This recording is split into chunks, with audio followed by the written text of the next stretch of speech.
So, how to build world-class employee engagement. Employee engagement is a powerful tool that often doesn't get the attention it deserves. If you have engaged employees, they are involved, enthusiastic, and committed to their work and their workplace. Not only that, but they also are more productive and produce better work too. Having a strong engagement strategy can create real change for organizations, and studies have showed that engaged companies result in 21% higher profitability. The UK, however, has had an employee engagement problem. A recent survey shows that the UK has a higher level of disengaged employees than France, Australia, and the USA. For those of you that are at the start of your journey, it's important to be able to recognize and reduce the number of disengaged employees in your team to create a positive culture and increase the likelihood of organizational success.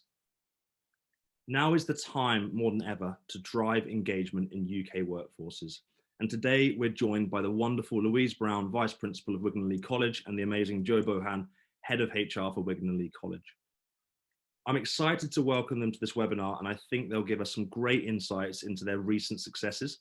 And if you haven't heard already, because I've been shouting about it lots, Wigan Leigh College were recently featured in the Times 100 Best Not-for-Profit Organisations to Work For and awarded a 3-star rating, which is world-class for workforce engagement. An amazing achievement. And I know that Louise has a box under her table that's just arrived that she's not allowed to answer, that she can't wait to answer, but she's not allowed to. So without further ado, Louise, welcome to our webinar. How are you?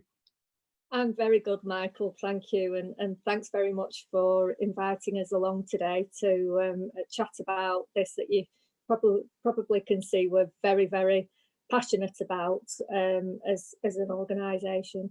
Absolutely, no, delighted to have you. Just for the audience, could you, I've obviously introduced who you are, but could you just introduce kind of your role and what you do within Wigan Leigh College? Yes, certainly. I'm Vice Principal here at the college and oversee, I'm Vice Principal Corporate Services, so I oversee a lot of the business functions of the college. I've got quite a wide portfolio that includes the estates and learning support and safeguarding, lots of things on that side of the business, but also HR and organisational development, and that actually is my background. I am CIPD qualified and a chartered fellow of the CIPD. So just a small job title then, Louise. A little one. Keeps me busy. Keeps me out of mischief, Michael. Absolutely. And Jo, welcome to you too. I know you've just had your vaccine, so thank you so much for powering through, because many haven't. But how are you? How are you feeling? Managing so far. Last night was not very happy, but I'm all right now, I think. The worst of it. I'm fine, thank you. Thank you for having us. No, thank you so much for being here. And just in the same way as Louise, could you introduce kind of your role and your list of operational responsibilities? Yeah, I'm head of HR, so I work for Louise, and the role is what it sounds like. So me and my team deal with everything that's to do with people. So the full employee life cycle, as well as staff development, organisational change, and obviously engagement and enrichment, which has been a massive part of our role particularly for the last 12 months, in terms of reacting to the lockdowns and things from then. So yeah. Fantastic. Well, welcome both of you. I'm really excited to ask some questions and to listen as much as deliver this webinar, but I'm sure there's going to be so many great learnings for those that are on the call today. So before we ask some questions, just to introduce to our audience how we know each other.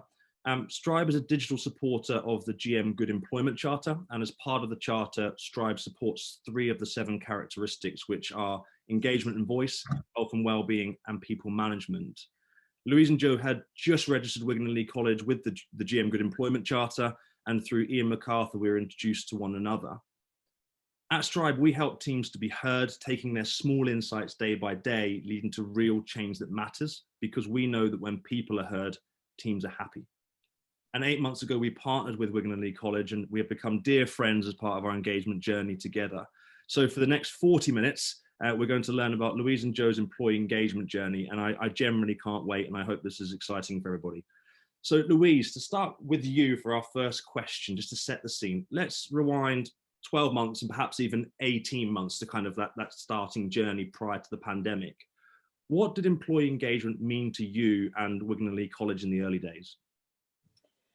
Well, in the early days, Michael, we'd recognise as a senior team the importance of employee engagement and having an engagement strategy in the organisation. I think that that's something that many organisations, and I think I will say particularly education, haven't perhaps honed in on and focused. And a driver of this, obviously, because my background is HR and OD, I'd been a strong believer. My dissertation for my master's was around transformational leadership and links with engagement and things like that. So I was a strong believer of the difference that we could have as an organisation. You know, let's say it against our competitors. Having a highly engaged workforce, what that would bring. So we had the buy-in. It was written into our strategic plan about we wanted to become an employer of choice. We wanted to be a great place to work. And we'd started to put together some tools really in effect to help support that strategy and deliver the outcomes and targets that we'd set as part of that. But in any other educationalists on the call will know that funding is tight. Money certainly isn't plenty in our sector. So whatever we were doing, in effect, we were trying to create something on a bit of a shoestring of a budget. But that's pretty much where we were. We'd got some tools in place, focus groups, events, enrichment, and had really started on the journey doing our biennial standard surveys that most organisations do. So we'd got that suite of things happening, and they were also starting to provide us with some really rich data to start to measure whether what we were doing was actually having any impact or effect on our performance as an organisation. And it was like we'd rehearsed this before, because my next question came into around how did you measure staff engagement? I think you've almost answered that by using those biannual surveys and ways to do that. So I suppose, may I ask what you were trying to measure with those biannual surveys? So with the surveys, there's a lot of standard metrics, I think, that you can do around your absence and attrition and actual engagement with the survey, and consistent questions that you would measure responses to from year on year. And as we started on our strategy and our journey, the further we went, the more we had, and we could see our upward trends and trajectory. But we've also very much about collecting some information that could be described not as tangible as others, because they're the hard metrics really. And the focus groups that we set about holding termly, that myself and the principal hold with a cross section of staff, allowed that informal dialogue. That this isn't just about producing sets of data and metrics that make you look good.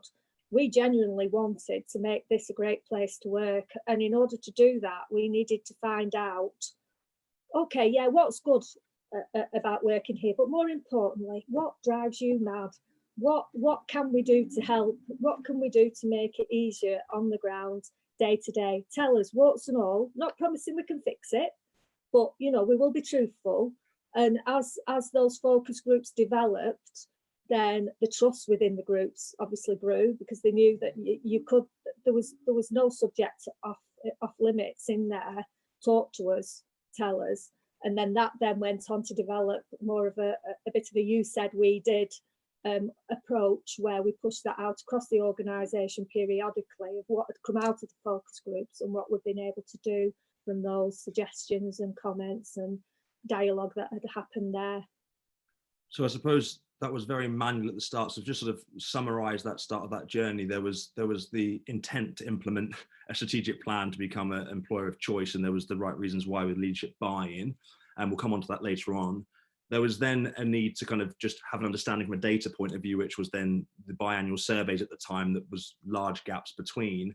And then in terms of those intangible warts and all conversations, the bits you wanted to know about, that was led from a face-to-face focus groups at the time that brought those kind of qualitative insights into yourselves. And those three parts, kind of the insights drove the interventions to then look at those outcomes at that time. Yeah. Fantastic. And then with the arrival of the pandemic, Louise, and like so many organizations, staff engagement and understanding the needs of staff whilst working remotely very quickly became a priority. What would you say was your biggest challenge as a result of the pandemic? So pandemic hit, what was that biggest challenge that came about? The major challenge to us, and hopefully you can appreciate, as a college, we weren't really an organisation that had any sort of hybrid working, home working, flexible working to a certain degree. But we didn't even necessarily have the tools to enable that to happen. So the biggest challenges was, it felt like basically you got a laptop, put it under your arm, and off you went home, and we had to try and run a college from there very, very, very quickly. And I have to say we did manage to do that very successfully. But that suddenly presented a big issue with, we've got this big dispersed workforce, they're out there remotely. How are we going to keep that in touch with them, keep that communication going? Because we were very much a community here at the college. It is about you seeing people on the corridors, you've got that vibrancy, enrichment, where we're all coming together and doing all sorts of things there to build that strength of community as an organisation. And suddenly, how do you do that when there's people sat in the kitchens, bedrooms, living rooms, on their own, suffering terrible personal challenges, as well as the professional challenges they were all trying to rise to. So that was a real worry, because and the central part of that wasn't about statistics and metrics going down regarding engagement. It was about how we're going to look after our staff, but and more importantly, how we're going to look after our students, because we don't look after our staff, they can't look after the students who were facing these sorts of challenges 10 times over sometimes, when you think of some of the vulnerabilities that the students faced as well. So that was, oh my goodness, what are we going to do? And we set about creatively moving the strategy in effect online to support what was needed.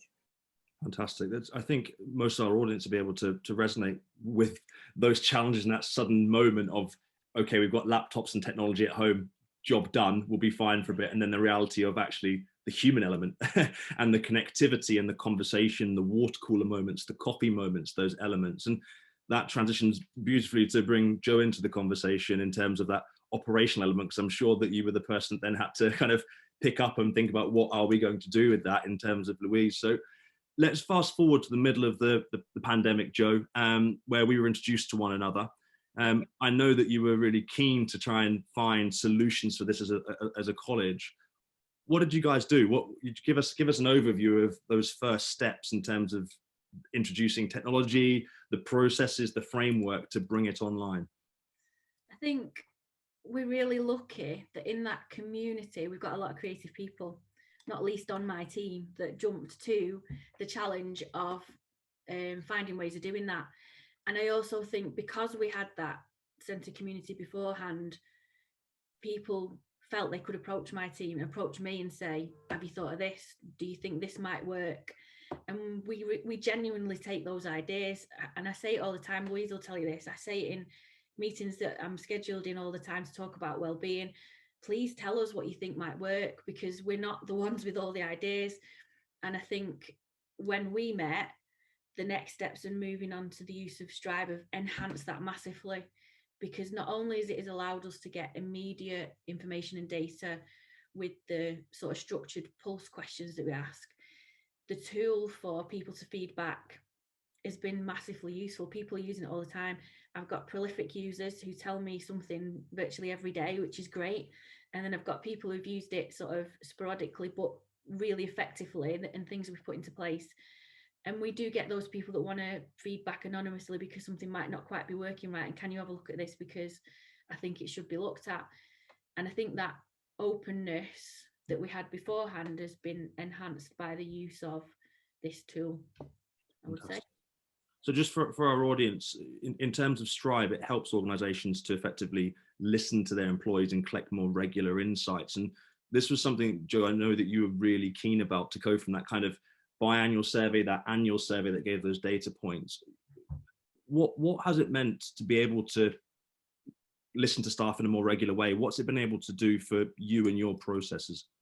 I think that immediate response. So as a HR person, as a HR leader, you think you understand what your workforce are thinking, and you hope that you've got that right. And from talking to your workforce and from understanding the community and being part of that, but this has allowed us to either verify that, or for people to say, no, you've not got that right. This is actually what we need. And you can change things quickly from that. So things like we've added in sort of regular HR sessions for people to access my team, to talk about things that might be worrying them, whether that's operational, my laptop's never works and I can't make it work and I can't get anybody to fix it, or I'm feeling lonely, I live alone and it's difficult for me to access any support. And that's sort of broken some barriers as well. And people, that's been through the use of the feedback on Strive, either from those pulse surveys where people then been able to give additional information, or asking those specific questions. So it's that more detailed insight, rather than like a staff survey gives you that overview, you can do your data analysis and that's great because it gives you a picture where you're up to. It's more immediate and present and current, and assists us in understanding properly what our workforce wants and needs. Fantastic. And going back to Louise's point on trust, Joe, how have you found transitioning from building that trust in a face-to-face point of view to then almost including technology and needing to still have that same level of trust? Has that been positive, or has that been a hard slog for you to build that trust and keep that trust? I wouldn't say it's been easy, because the transition to technology for somebody that's not massively wonderful at technology has been interesting. But I think my team have been great with that. I have got some real techie people on my team that have been really good at building that sort of stuff. And I think it's that immediate response, which Strive allows you to do. So I receive all the direct messages that come in. So I deal with them. I get an alert, I deal with them. They're dealt with, they're responded to, another question's asked, an offer's made for a meeting, however that works. And I know they're dealt with daily. We don't leave them. They are dealt with, they're responded to, we do something about them. So I think trust comes from you actually responding and reacting to what people are saying and wanting and needing, I would hope. And I think that's where we've tried to do that quickly with the use of the app, really. Fantastic. And is there any practical interventions that you've put in place as a result of being able to collect regular insights? Because there's lots of different ways that people can listen to their staff just by asking them. Today, you can go out in the corridor, and if you're not having employee forums today, then I suggest you introduce them, because you'll get those warts and all feedback. But by collecting those insights, have you been able to make change happen? Yeah, I think so. And even if it is just small things like making sure there is that protected time for people to come and access our team online, virtually, or we've fed back some of the feedback into developing some bite-sized sessions for things that people wanted to do training wise. So we've done a bit of an introduction to teams and things that you might not know how to do. So we've done that, and we are rolling out from next, probably after half term, sessions for managers as well, in terms of how to support their staff, particularly during periods of different working arrangements like these, upholding that communication and those sort of things. So we've developed those sort of things from the feedback that we've had through these questions. Fantastic. I think, sorry, Michael, I'm going to butt in there. I know, as I often do. Sorry, Joe. But I think it's important to note that from when we've got the strategy off the ground, we've made some massive changes across the organisation that we wouldn't necessarily have made had we not listened the way that we have done to staff. And that's a wide range of things, from working practices, from changes to the estate, IT equipment, the whole IT offer that staff have, how interactions with students and classroom practice, you name it, that there's some really large scale things that have that it has been a catalyst to change for us, and some really small quick wins that just had never appeared on your radar, like people hadn't got enough whiteboard markers. I mean, in 48 hours I had 500 arrive in my office, and I was out dishing them up and down the corridors. But do you know what, that made a big difference, and made a massive difference to some of those teachers that were in the classrooms that were going in to teach a group. And it's a big enough challenge as it is, without having something to wipe your flipping whiteboard down. Simple, but these sorts of things are really, really important, as much as the bigger scale things like we've not enough car parking, or there's an issue with using the particular IT devices that we have as an organisation, or that software or something like that. So I think it's the scale, and it's the catalyst of what actually you can change and really make change happen quite quickly. Fantastic. So it sounds like all of these micro insights are feeding into that bigger strategy, but at the time it's sometimes difficult to realize that or relate that together, in terms of all those whiteboard markers or an extra parking space just could change someone's day in their life just by feeling listened to. So Louise, how do you take all of these insights and I suppose table them at the top table of leadership? Do you have time carved out? Is this an agenda point, or is this just something that you talk about in the corridor? Well, quite fortunate, because obviously I'm a member of the executive, the senior team, so that I have the ear of the whole senior team. We meet regularly on a weekly basis as a team, and I have a slot on that agenda, and anything that I'm picking up, whether that's through the process of gathering the focus group feedback, whether it's about the recent Stride pulse questions that have gone out, and analysis that have come back. And not only do we take the feedback as a whole to the executive team, so they can see what's being said out there on the ground, but I'll also have gone and looked at, actually, we've got this feedback here, what can we do here? And it might be linking with head of estates, or linking with Joe or whoever, to see, right, there's a solution here, I'm sure we can find one, and then I'll take that solution to that team as well. So the whole team analyse everything that's coming through, and then also we put forward solutions there, because sometimes they'll have budgetary constraints and an impact on different budgets, but that's the way that it comes through, but it is literally on a weekly basis. Not every week there's things, obviously, but it's always there, and I've got that availability, so you can make things happen quickly, because I think that's important with this as well. It's great doing all these things, but if you haven't actually got that senior buy-in, if you've got to put your money where your mouth is, so to speak, and actions speak louder than words, don't they? So you've got to see that come through for it to really make an impact, and people to sit up and take notice and think, do you know what? They do care about us here. They are listening to us. They are being open and honest. When they ask, can we build a multi-storey car park on the car park, Louise? I'll say, well, I know why you're saying that, but it's just not going to happen. But do you know what? I'll talk to the council. Is there any way we could get a few extra spaces on one of their nearby car parks? I'll see if I can do a deal. I ended up doing it. We ended up with a solution there. So it's about that honesty as well, listening and honesty.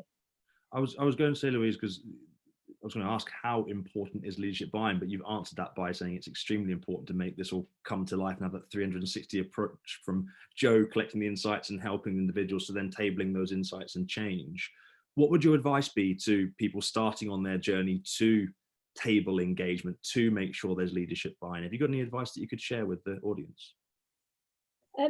I think leadership, it's about the leadership at all levels, because it's clear I truly believe in that this does make a difference, and but you've got to get that at all levels. Now we did a lot of work with our college management team, so that's all our middle managers, both curriculum and business support, right across the organisation. And as part of the development that we've done with that leadership team, there's a big focus on the people side of it, the engagement, the importance of that, and effective leadership and the impact that can have on an organisation. So it's something that we've identified as part of our overall leadership development strategy, because it's all well me saying I believe it and I can make it happen and that, but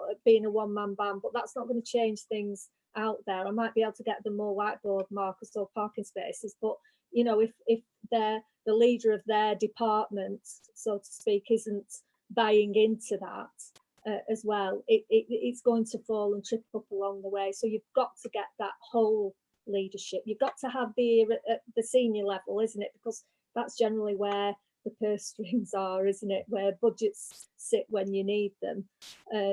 But it's each level, and it's got to be part of your overarching leadership development program as well. Absolutely.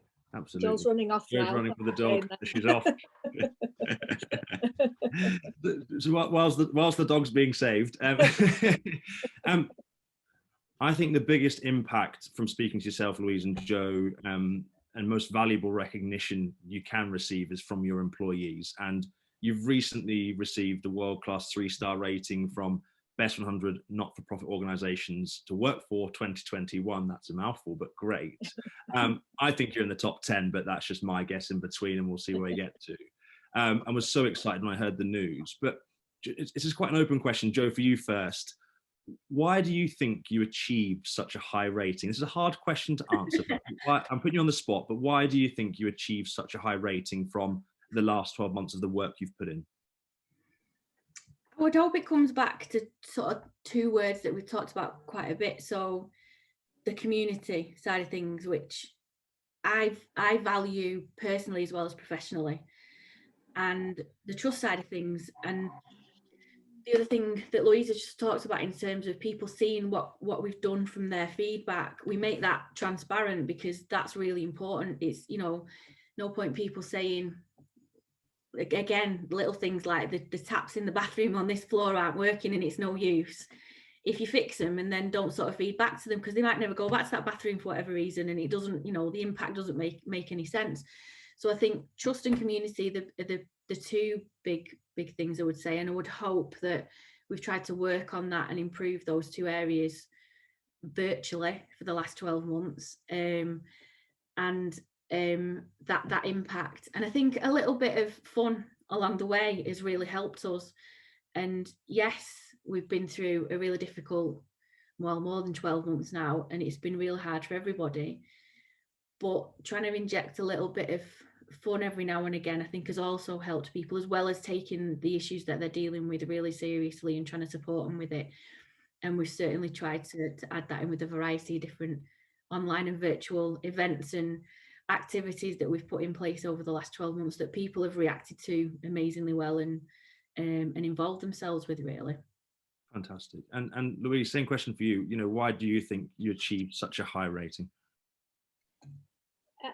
I do think in the pandemic, a lot of organisations have either gone one way or the other. From what I've heard, and you know, networks and things that you read and research, some organisations have just stepped away and managed via email and nothing more than that. But others have recognised that actually the culture of an organisation, I'd like to think ours is built on care and kindness. And I think that's very true. You can think it as twee as you like, that comment, but it is about, we do care and we care deeply.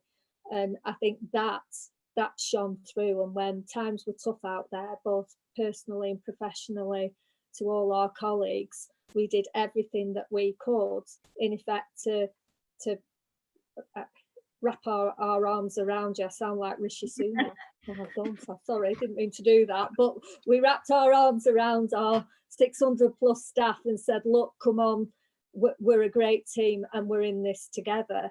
And we then followed that up by, that daily communication, that the leadership again that then shone through. We rode in on the back of the pandemic in a strong position of employee engagement, I think, and a strong leadership team. So things like virtual coffees were happening, calls. I'd respond. My daily emails would go out to all the staff, and I'd get staff emailing me back, just to comment, and then I would reply. And as a senior person, there's organisations that their senior management team isn't visible. We were having daft photographs with the dog and on a bike and running and you name it, all sorts of things to try and say, look, we're all in this, we're all having the same issues, the same challenges, and we can do it together. Where we were picking up, we were in close contact with the leadership team, and where we were picking up individuals who were particularly struggling, well, I'd pick up the phone and speak to them. Somebody else would as well. It was, they knew we were in touch with them. They knew they weren't out there alone. And then what we saw coming back out of that was staff who were struggling, improving there, and as a staff group going the extra mile, really, in effect, to deliver what we needed to do. Because let's not forget this, in the middle of all this is our students, and that's all we're focused on. That's what we're here for. And as a result of keeping the staff upright, in effect, they were able to deliver what was needed to those students. And student engagement increased, online engagement increased during the pandemic. Their retention of students increased. Some of these statistics that came out relating to student performance were very, very strong, and that wouldn't happen without a strong, engaged workforce. So I think that's how that recognition of that actually we do care, and we're honest, and we'll help in any way that we possibly can do. Then I think that was recognised. And what's come out now this year as from the Times 100 and the big leap we have from where we were before, for me, is the strongest metric you can probably get. Because you would expect it naturally to go the other way. You'd expect sickness to go up, attrition maybe to go up, but they haven't. They've both gone down, and then we've shot up the list to this world's class engagement. So we've bucked the trend, I think. In that, and I think that's what's really, really exciting for me to see on our journey, is that we're absolutely obsessed with those initial day-to-day insights and listening to staff, and that's really important, the warts and all, to be able to capture that, particularly when staff are working remotely or can't be connected. But equally, having seen some of your recent statistics around absenteeism rates, around attrition and everything moving in the right direction, it's all because of a result of those little things that you've been doing coming together to give you that best 100 times 100 score, to give you that ability to look at those metrics. And I think a lot of organizations sometimes look at the wrong end. They want to change those metrics and maybe try and do something at the top level, but they forget to engage their staff, to listen to their staff and give feedback. A couple more questions, and then we'll go to some questions that are on the Q&A panel, because we could talk all day. We've got to be conscious of time to make sure we're still driving through. Joe, obviously you're delivering all of this operationally on a day-to-day point of view with Louise's support. How have you coped with workload? Is this kind of two things hand in hand, or is it something you've kind of connected together and make as one? Talk us through your capacity and how you make it work. I think in terms of Strive, I don't think it's been a massive increase on anybody's workload within the team. Right. Like I say, because it's accessible on an app. Sometimes if you don't manage to look at it in the day, you'll sit down at night with a cup of tea and you'll answer the questions that have come through. My team are only small, but have particular sort of focuses. So I've got one member of the team that has looked at developing a certain side of Strive, and then another member of the team that will look at the the sort of pulse questions and how we program those in and what will happen with those and the analysis from those. And I think splitting it up like that means people are doing the bits that they're excited about and the bits that they want to develop. And the other thing that's been really amazing, because again, technical ability gets limited somewhere, is there's always somebody at the end of the phone or the end of the email or on a Teams call to show us how to do something. If we can't figure it out, you don't feel daft asking the question, because there will always be somebody that can help you really quickly. And it is intuitive technology, I would say. Louise will tell you one of my skills is shopping. I'm quite good at shopping. And it's like shopping on Amazon. You can figure out which button to press next. It's not difficult stuff, do you know what I mean? So it's not like I've got to learn coding or something like that. The buttons are obvious to get the results that you need. And then I like the data that comes out of it, because again, Louise will tell you that data is not my strong point, because it's visual data. So the data you get at the end on your dashboard, word clouds that show you the words that have come through feedback, simple coloured graphs that show you sort of general overviews, as well as you can then click into those and dig down and see which teams those answers have come from. That's practical data in my head, because I can click and see where that issue is and say, right, Louise, we need to do something for this because this is the feedback we've had. We've had this idea. Can you take this forward and see if you've got any other ideas? And I think the other thing that's been good for our team, although sometimes, producing a report, if that's the right word for it, for the exec team, you think, oh God, I'm going to get it wrong, or it's not going to mean what they want it to mean. It's never taken that way. And the feedback from it is always, this is great, but have you thought about that? So you're just getting another set of brains on it. So the way that it's worked hasn't been hierarchical and punitive, I suppose is the right word. It's been interactive and collaborative, and we get that feedback. I don't think that's what you thought it was. Maybe it's this, try this. And that's what we needed to make sure it was happening. And certainly that's how I see our organisation working differently to other places that I've been. You get that interaction, and it's Michael, can I just say something? Of course you can, here at this? I'm butting in again, sorry, Joe. But a really important part is that you don't have to make this overcomplicated. None of this is rocket science, and actually the majority of it is plain listening and common sense that can be applied to a situation to make a massive difference. You don't have to engage big external companies, organizations to do your engagement. If you haven't got, we've put very little money behind any of this, and it is just creating those creative ways, applying a bit of fun, and approachability to it all. It doesn't have to be expensive, complicated. You talk about writing an engagement strategy and things like that. It can be very, very simple, and having the tool of Stripe to push out those very simple questions that can suddenly turn into something else that you can do quite easily, that you'd never thought about, that makes a massive difference to the working lives of the staff within your organisation. It can be really simple. Don't overcomplicate it, and what naturally falls out of that can be something pretty special. Both those answers are fantastic, and particularly that summary there, Louise, because I was going to ask, any advice for people starting, but that is the answer. It's simple. It's, have you got a box of tea bags to start having a conversation with your colleagues around you?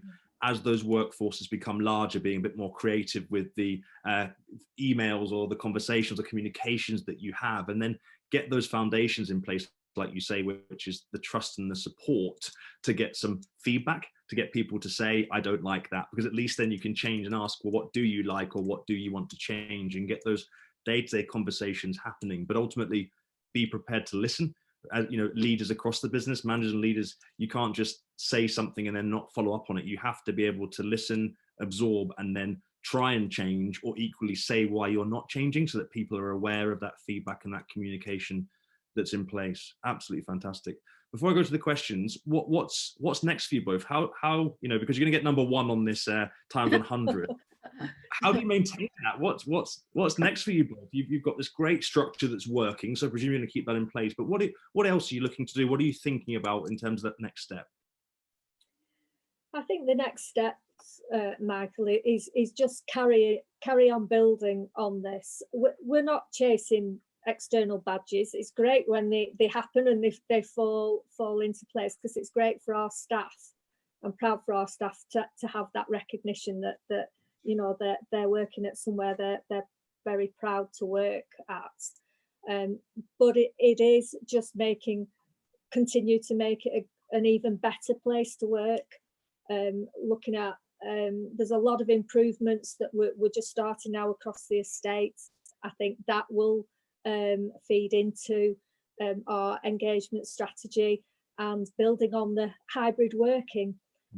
Whilst we were thrust into this situation, we've seized opportunities that have come out of that. We've been catapulted forward in the way that we're working with IT, and we recognise that actually there's a lot of benefits from a work-life balance, well-being, the individual, to efficiencies and actually bottom line savings we can make as an organisation linked to hybrid working. So you know, and how we can develop our estate and remodel student accommodation to focus that, gives more space for students, because we've got a growing student body because of the success that we've got as a college. So these are all nice challenges to have, but they are challenges as an organisation with the growing student numbers. That presents other difficulties, doesn't it? I.e., where you're going to put them, how you're going to feed them, all those types of things. So all that is feeding into our overarching strategic plan. So it's continue to build on it, make it as great a place to work as possible. Make sure staff are enjoying themselves in work as much as possible. I know work can't be described as a laugh a minute, and we all go home from times, you know, like with your head in your hand. But you know, there are things that we can continue to do there, and it's developing our estate to support that, really. So I think that's where we're going, and we'll just have to see what happens with the next lists that we may enter into. Yeah. Fantastic. And Joe, for yourself? I think the hybrid working stuff's really interesting. We're currently in the middle of a programme of questions that are looking at it specifically. One of my team's actually working on her dissertation around it as well. So the tool's been really helpful for a number of different reasons, but I think we've done 3 out of 5 of the questions now, and we're preparing some feedback for our senior team for next week. Cool. And it's been really interesting, massively positive information that's coming back, but also it's always the but this would be really good, or this would really help, or we need to look at this. And I think there's always going to be that, and we need to always be working on the buts and the next steps. And certainly your work is never done in terms of progressing it forward and using the tools that we've now got in place as normal to carry on asking those questions and getting that information and taking those next steps. I think one of the biggest things for me, and Louise will tell you this happens as well, and I think it's because of the culture that we've developed and the community that we've developed, and I know we've not been physically on site an awful lot, and that's up in now. People will stop you in the corridor and say, did you know that's not working, or this has happened, and did you think that's right, and have you ever thought about doing it? And people will stop you, and that's great. I mean, Louise gets stopped as vice principal, which is an amazing thing that people feel confident and able to do that. People stop me, people stop members of my team. They'll come back in the office and said, I've just tried to go to the loo, and this person stopped me with this idea, which is great, because we want those ideas, because then you know that you're reacting and acting on what people want. But I think that's also hopefully a telltale sign of that trust and that community that we've managed to build, that they feel confident to talk to you like that. Absolutely. And I think we're all on this journey together, whether in a workplace or whether there's solutions and providers and support to help. You know, we all know that engagement equals positive outcomes. When your staff are happy and safe, amazing things happen, whether that's profitability, whether that's productivity, whether that's generally just happiness and well-being around. And I think we're finding that as we're in this hybrid and digital world, there's going to be a lot more around peer-to-peer engagement, and actually it's going to become more easier for leadership teams. I think it's going to be that kind of first volcano effect where you've got to put the hard yards in to build the trust and get the two-way conversation going. And then hopefully what happens over time is there's empowerment between employees to help one another and to engage one another. And I think that's where we are all going to need to look at, both in my own organization with my teams, of how do I empower my staff that are working in a hybrid and remote model, how to make sure that they're still connected, and how do we bring them together. So we're really excited to be working with you and on this journey of understanding the next steps. But two more questions to go from, I've got both from Paul, actually, we're going to be really interesting. I'll pass them back and then we'll summarize in closing questions, and then we'll go from there, let everyone off to their next meeting. So first one from Paul, and you can both answer or take it in turns. Do you think ultimately surveys are about delivery? How do you decide what will be dealt with and what will not? From there, do you think those who may have important things to say in the past may not get involved now? And if so, how will you change this? Okay, Paul, that's a long question. Just testing my reading ability, which is not great by the sounds of it. Okay, so should we just break it down, Michael, there? So we've got about the surveys. So do you think ultimately surveys are about delivery, and how do you decide what will be dealt with and what will not? Okay, so I think surveys are about delivery, but they're about a number of the multifaceted, aren't they? The different layers really of what you can get out of that, and you know you're only as good as the questions you ask, really, so to speak.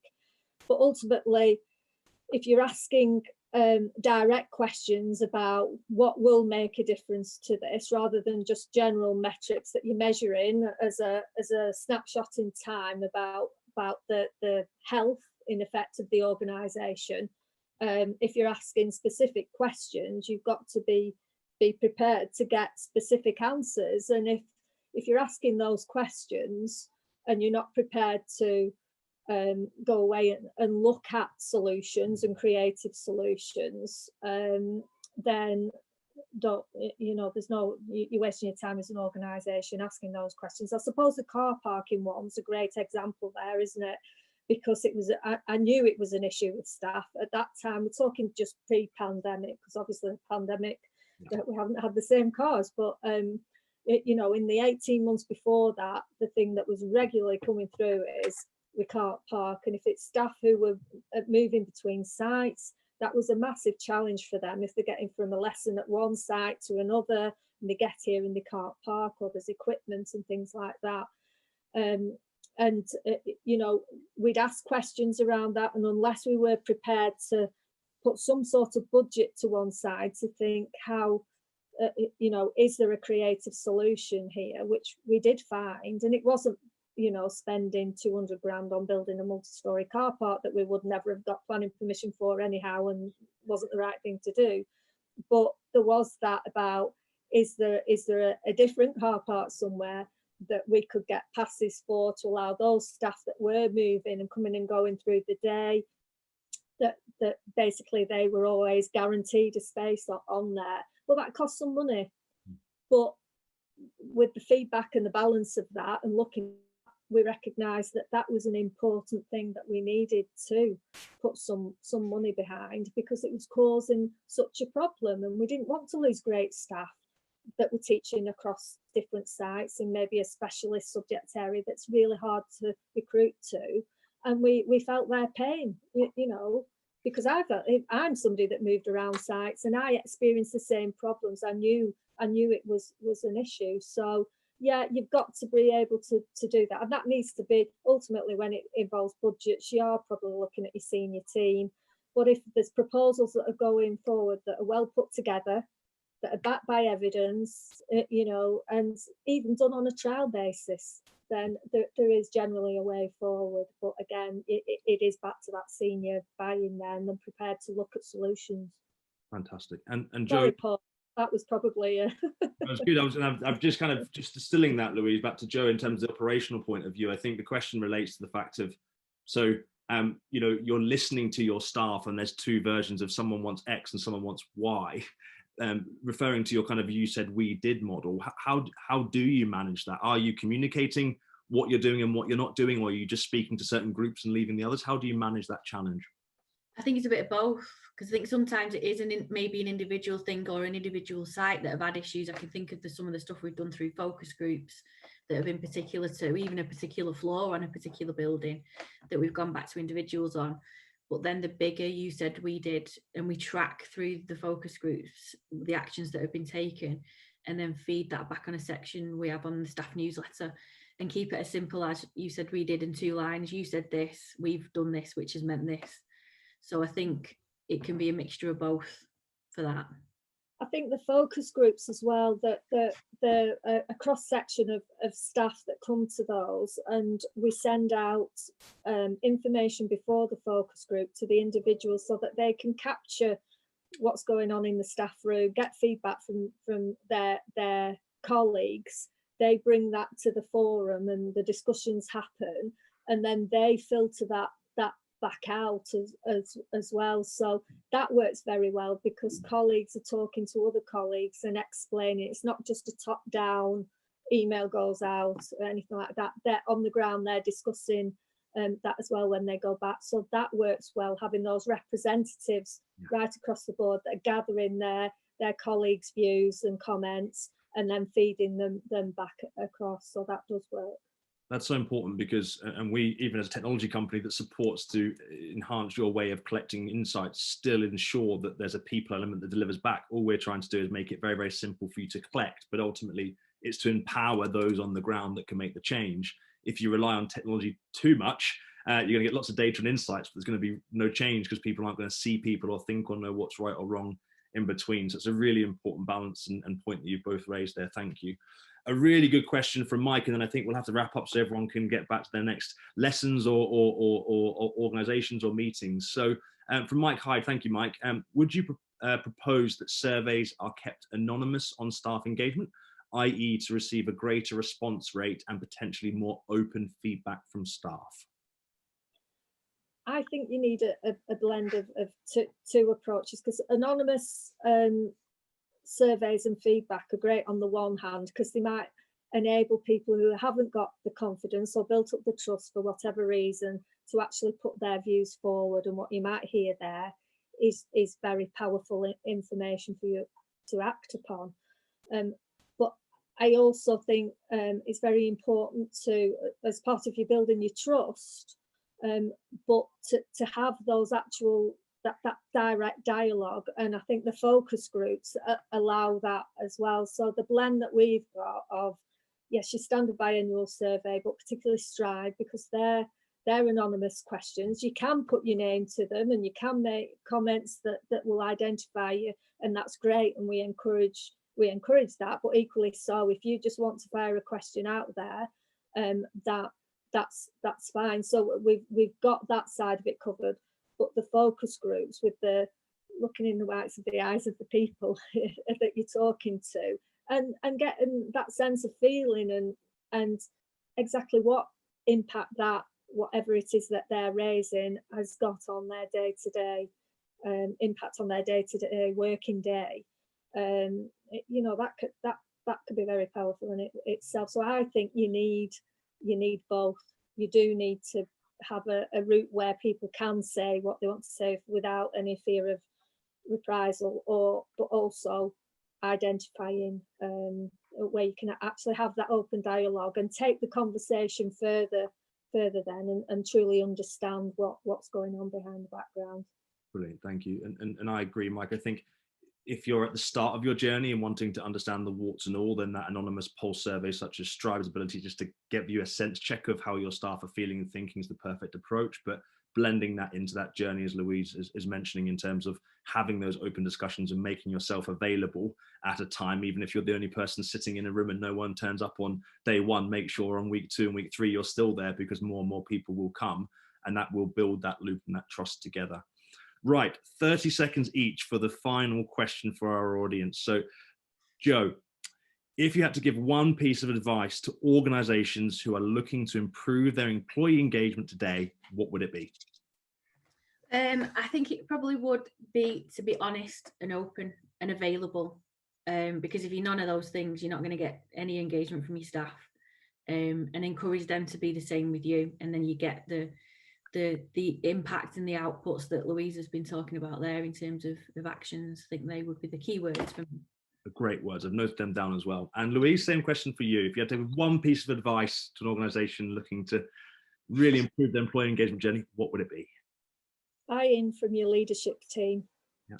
Get them to understand that actually, because there's loads of stuff out there, that it truly does make a difference and can turn things around and set you. It can be that critical success factor that differentiates you between another organisation. So get the buy-in, because as soon as they understand that and realise that what difference it can actually make to the bottom line, then you're onto something pretty special, because you've got a team of people out there that are going to champion what you're trying to do there. It'd be a lonely place if you're a single voice trying to do this. So that buy-in from your leadership team. Fantastic. So in summary, thank you so much, both of you. Leadership buy-in with a plan around that, making sure you're focused on the real little insights and the day-to-day elements to understand how your people are feeling, warts and all. Listen, be honest, be open, be engageable, build trust, have fun. Really important word that I noted to make sure that people enjoy it. Try things. If it doesn't work, it's okay, but staff want to know. Make sure you're feeding back to staff. You'll all be doing annual surveys, I'm sure, right now, taking these results and thinking about them. Tell your staff what you're doing with them and really make sure that you're engaging and making them part of that community. Louise, Joe, just want to say thank you so much for making time to speak with us today. I've really enjoyed it, and I'm sure our audience have, and they've held on the whole way through. Our numbers haven't dropped off, they've only increased. Thank you for all of your feedback and innovation.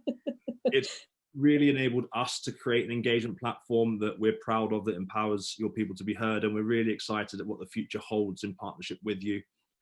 For all of our audience, if you have any further questions you'd like to ask Joe or Louise, or you'd like to learn more about Stribe, please put them to us, which is www.stribehq.com, or email hello@stribehq.com. That's hello@stribehq.com, and my team will filter them through, and I'm sure Louise and Joe won't mind giving a short response if they're relevant. If I can leave you with one final phrase on the hour, my time has been perfect today. I'm so happy with myself. When people are heard, teams are happy, and I truly believe in that, and I know that Joe and Louise do too. So thank you both so much, and thank you to our audience. It's been a wonderful session, and look forward to seeing you all soon. Thanks, guys. Brilliant. Thank you. Thanks Bye. so much. Thank you. See you soon. Bye.